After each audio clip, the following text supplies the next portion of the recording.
Hey there, the two cards we're going to talk about today for our Tarotorial is the Moon and the Sun. I am using the Influence of the Angels Tarot deck, so I'm going based on the meanings of this particular deck and the symbology that's being presented.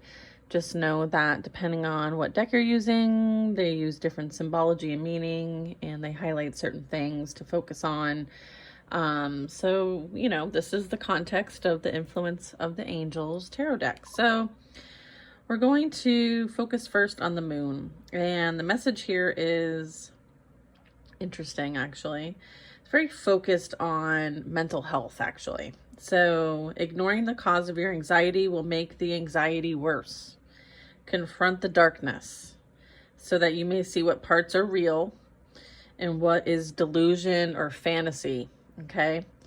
What I find fascinating in this is that, first of all, I love the fact that it's calling out mental health. And I feel like it's very important, especially nowadays, that we do have this area of discernment to know what is truly real and what isn't real, and what is an illusion, what is our ego telling us, what is our past pain and heartache kind of surfacing for us to kind of do that deeper dive within. So let's go over a little bit about more that's displayed in this card. So the angel that's shown here is Elamaya, whose name actually means like hidden God, and is the angel of inward journey.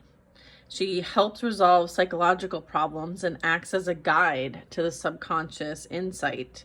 It is said that Elamaya watches over oceans and seas, protecting those who travel upon them, which I also find interesting. So let's talk a little bit about the symbology.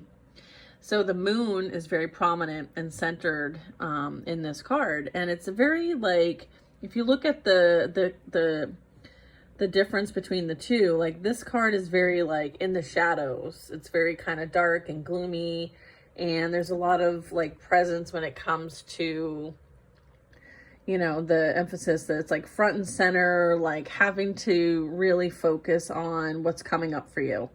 And so the moon comes out at night, which is the other side of day. Okay. And then we have the sun, which is day. The moon exposes things that are usually hidden in the dark. Okay. And there's a lot of water here, and there's a lot of energy in the water. So let's talk about that. In the context here, the water is representing the subconscious, okay, and the illogical parts of the mind, okay, and it's like that mind chatter, that monkey madness going on, right, in the mind. And so it's kind of highlighting the fact that, the moon card is exposing things that maybe you fear or have anxiety about, or surfacing for you that you need to deal with. So let's talk about these creatures in the water there.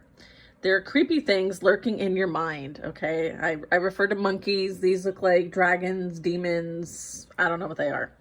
But they represent primitive, uncontrollable, okay? Mostly unknown parts of yourself, okay? Subconscious. They symbolize your shadow self, okay? The dark parts of your personality that are hard to accept and acknowledge. This suggests sometimes when you see this card in a reading is self-deception. It's because it's difficult to admit that these things are real about ourselves. And sometimes we avoid looking at them or dealing with them. And sometimes they present in our reality by this monkey mind, okay? These scary critters also can represent fear, okay? So the angel here, Elamaya, is portrayed on the card as a sleepwalker, okay, with her arms pinned inside her robe, her garment. So she can't do anything to stop these creatures. So the creatures keep coming and coming and coming and coming, and just nipping and nipping with harassment. So it's you're being harassed by your inner thoughts, okay? This scene represents the dream state and the subconscious mind, okay? So when you see the moon card, here are some things to consider, right? And to reflect on for yourself or whoever you're reading for. Is there a feeling of being confused about something, or distressed or troubled? Is there anxiety or fear about a situation or oneself? Are there disturbed, or distorted thinking going on? Maybe some irrational thinking.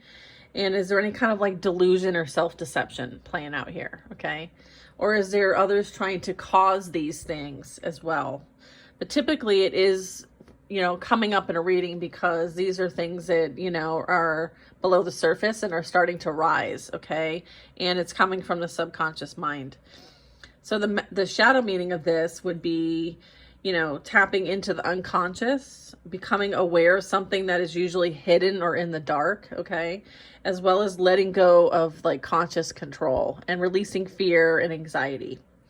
So again, ignoring your anxiety will make the anxiety worse. So confronting the darkness, confronting what's coming up, confronting the fear, so that you can really identify what's real and what isn't is probably the advice when you see the moon card the most. Okay. So the opposite of that is the sun card.